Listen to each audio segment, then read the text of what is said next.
సాధించండి. ఇవన్నీ విన్న తర్వాత ఇక ప్రాణాలతో ఉండే హక్కు నాకెంత మాత్రము లేదు. ఇవాళే నేను తెలుసుకున్నాను, దాక్షాయణిగా గుర్తింపబడడం నా భార్య శాఖమని. నటించుకోవాలి నా శరీరం.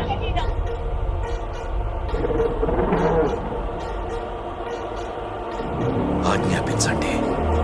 విధ్వంసం